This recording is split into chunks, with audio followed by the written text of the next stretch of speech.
pertanyaan kedua, saya bacakan aja ya dari Aceh Box. Ini ada Pak Abi, ada perusahaan ternama mau menaikkan gaji karyawan pakai komponen yang nggak ikut serikat kerja. Apakah dibenarkan? Ini saya tahu nih. Beberapa hari yang lalu, minggu lalu kalau nggak salah ya Bapak Ibu, di detik.com kita bisa sama-sama membaca perusahaannya apa ya? Kopi kalau nggak salah. Yang ada burung-burungnya itu loh. Kopi itu bahasa. Ada di detik.com. Saya kebetulan agak lupa namanya. Sebaiknya tidak di-mention. Tapi kalau memang Bapak Ibu ada yang ingat, kan memang udah jadi berita ya silakan. Cuman saya agak lupa ingat daripada saya salah. Saya ingat saya kopi kalau nggak salah. Ya. Nah, mereka merencanakan untuk menaikkan upah karyawan, tapi khusus kepada yang tidak ikut serikat pekerja karena di sekian ribu gerai kopinya, outletnya di seluruh negara nggak tahu apakah negara itu saja atau di seluruh dunia, itu mereka punya outlet ribuan, kemudian ada sekitar 230-an yang sudah berserikat. Tuh, kan itu cuma sedikit ya, dan mereka ingin menaikkan upah hanya bagi yang tidak ikut serikat pekerja. Diskriminasi ya. Nah, itu kalau di negara mereka saya nggak tahu hukumnya bagaimana. Tetapi di Indonesia itu sudah jelas. Minimal, kalau tadi diskriminasi, minimal itu ada di Undang-Undang 21 2000. Ada di pasal berapa itu? 21 apa berapa?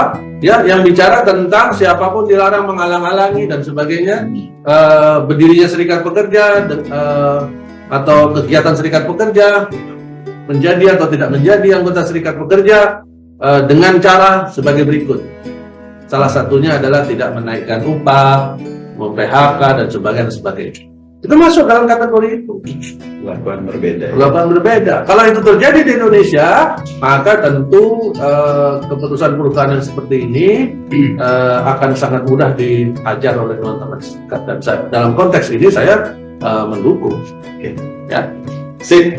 Oke, ya. Pak Abi kita tidak mention nama produk. Pak Abi kayaknya dari serikat nih ya.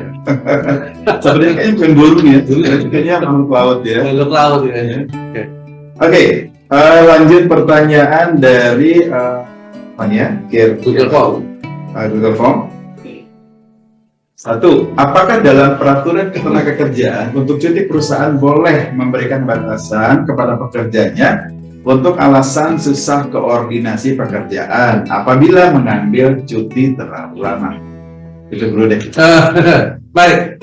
Jadi mengenai cuti ya, cuti tahunan, ada hal mendasar di dalam aturan tentang cuti tahunan, itu di dalam PP 35, kemudian PP sebelumnya, PP tentang pengupahan nih, PP berapa? 3 tahun. Kemudian di undang-undangnya sendiri. Mengenai cuti tahunan, masalah pengambilannya itu harus diatur di dalam PK, PP atau PKB, perjanjian kerja, peraturan perusahaan atau PKB, perjanjian kerja bersama. Jadi memang harus diatur di sana. Perundang-undangan tidak mengatur secara detail mengenai Batasannya.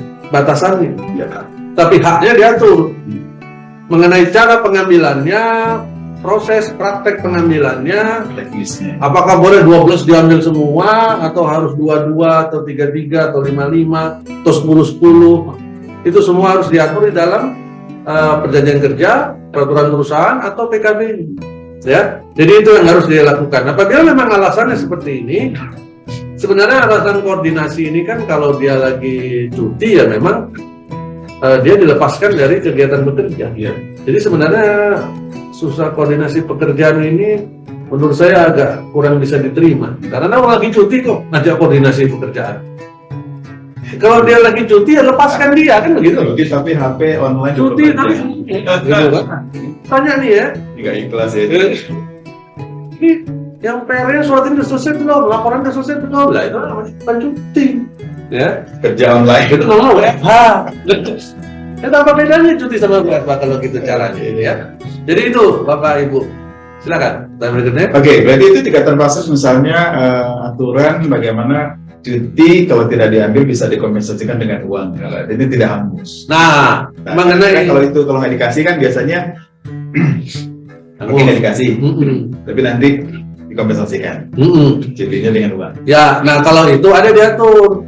Jadi dia kan apabila dia sudah melewati batas waktunya, kadang itu berlakunya setahun, kemudian kalau itu masih belum bisa diambil karena susahnya persetujuan, karena alasan operasional, maka diperpanjang 6 bulan dan sebagainya. Tapi sudah berakhir dan sebagainya, hangus atau bagaimana, nah itu memang harus diatur ulang lebih detail.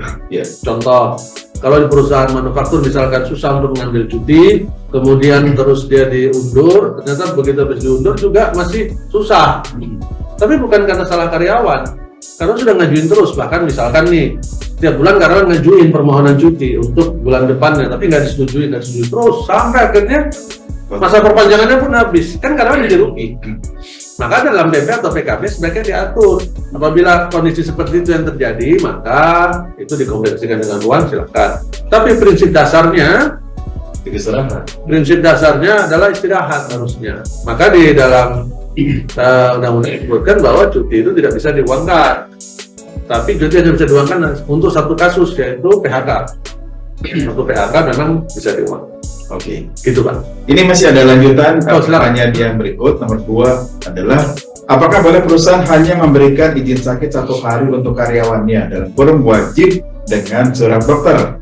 Dan apabila lebih dari 1 hari atau kurang dari 1 minggu, akan dianggap memotong cuti tahunannya. Dikompensasikan kita cutinya walaupun sakit ya. Saya sangat menunggu jawaban atas pertanyaan.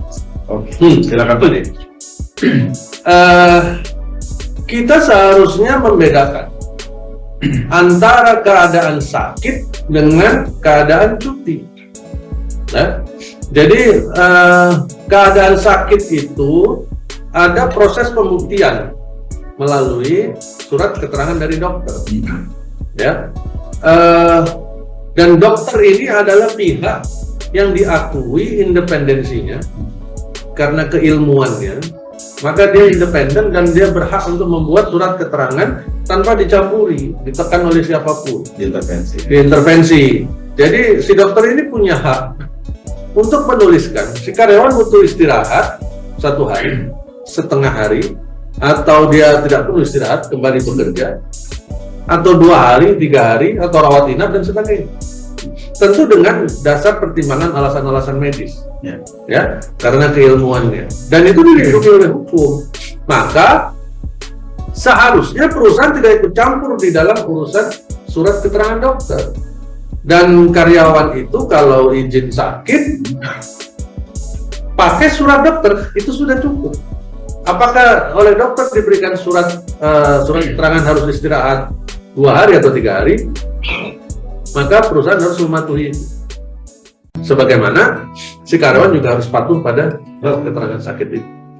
Ya, jadi itu yang harus diperhatikan. Nggak bisa misalkan si dokter memberikan surat keterangan sakit 3 hari, karyawan harus istirahat 3 hari, tapi perusahaan hanya mengakui 1 hari. Nah itu nggak boleh. Selebihnya potong cuti. Gitu. Ini nggak ikhlas banget ya kamu rugi. Itu nggak boleh Bapak Ibu. Oke, tapi mungkin ada kemungkinan potensi di mana kadang-kadang karyawan nakal juga ya. Jadi tawar-menawar sama rokok tetap masuk 3 hari aja gitu ya.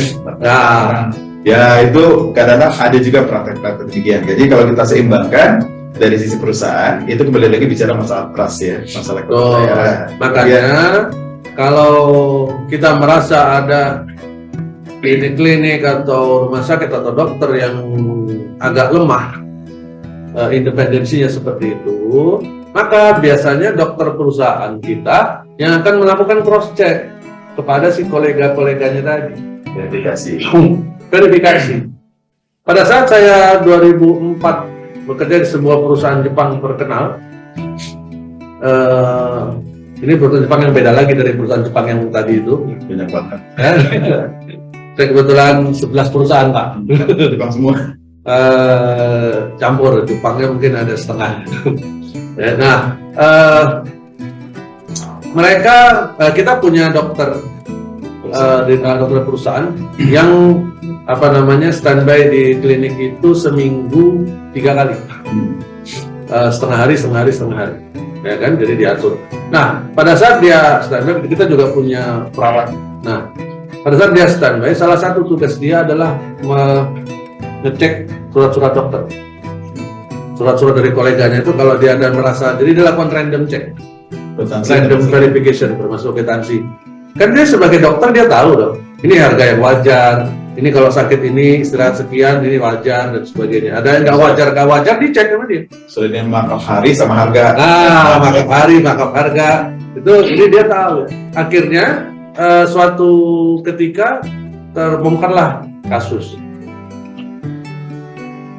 Si supervisor melakukan tadi surat sakit yang di markup, terus kwitansi obat yang di markup harganya, ternyata ada ketidakcocokan, ternyata dia sebenarnya nggak sakit, terus muncul kwitansi dari apotek dan sebagainya.